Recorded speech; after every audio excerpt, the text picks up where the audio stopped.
Tudo bem, pessoal? Bem-vindos para mais um Fala Dudu. Hoje a gente vai continuar o tema da semana passada, que era falando sobre esses aspectos teóricos, digamos assim, práticos da política industrial, do que se chama economia de política industrial.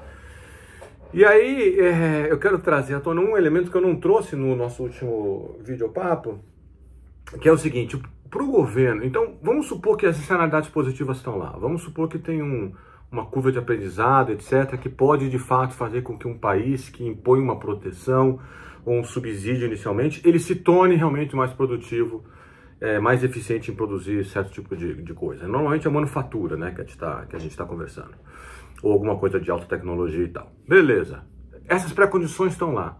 Qual que é o outro problema? Qual que é o problema a partir do momento em que você aceita que essas pré-condições existem? O problema informacional. Qual a firma, qual o setor, qual tecnologia que eu tenho que tentar incentivar? Será que eu incentivo uma tecnologia hoje que daqui a alguns anos, por exemplo, ela já não vai ter mais valor nenhum ou quase nenhum, porque alguma outra coisa foi inventada e que desmantelou completamente aquela de lá, a inicial, né? Ou ela perdeu o valor de mercado, aí eu gastei, sei lá, milhões de reais em subsídio, proteção. No final das contas, na hora que o cara chegou no ponto que agora eu consigo ofertar esse produto a um custo mais baixo, né? Aquele produto já não é mais interessante porque o bonde já foi, né? O bonde já partiu, como se diz. Então tem esse problema. O outro é quando você vai dar subsídio, por exemplo, qual empresa você escolhe? É o setor inteiro? O setor inteiro vai sair caro. São algumas empresas? Quais exatamente? Então, a quantidade de informação, vou colocar em termos mais técnicos, a quantidade de informação que você precisa ter para fazer com que uma política industrial, né, funcione, ela é tremenda. E isso é uma dificuldade, assim, quase que insuperável no meu entendimento. Eu me lembro, estava num seminário do Danny Roderick, que é professor de Harvard e tal, que é um cara que defende política industrial, assim, um rapaz, eu ia dizer, é um professor inteligente, é um economista muito bem preparado. Eu gosto de ler as coisas dele, apesar de discordar da maioria das coisas que ele fala. Tá bom. Mas o ponto dele era o seguinte, né? No tete-a-tete que eu tive com ele no final da apresentação, ele falou assim: você acredita em externalidades positivas, externalidades negativas? Eu falei assim: claro, como você acredita? Sim, existem e tal.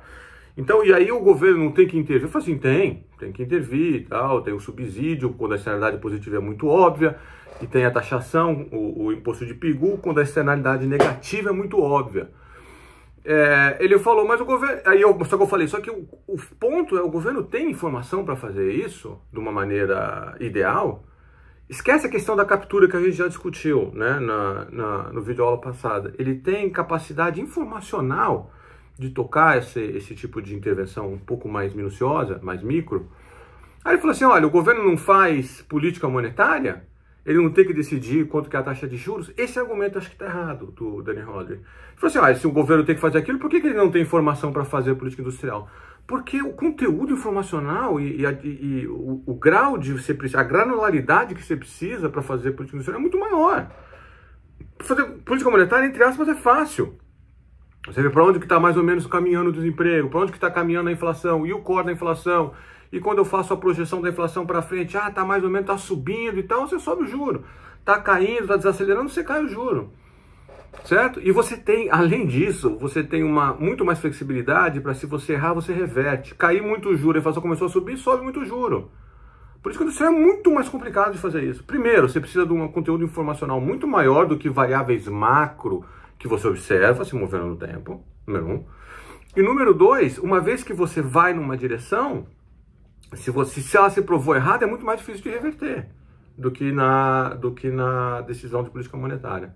Então, o paralelo que o Danny Roderick fez é ruim, e esse é um empecilho, é um impedimento, é uma coisa que torna a implementação na prática da política industrial muito difícil, porque você precisa de um conteúdo informacional que, assim, é muito difícil de ter.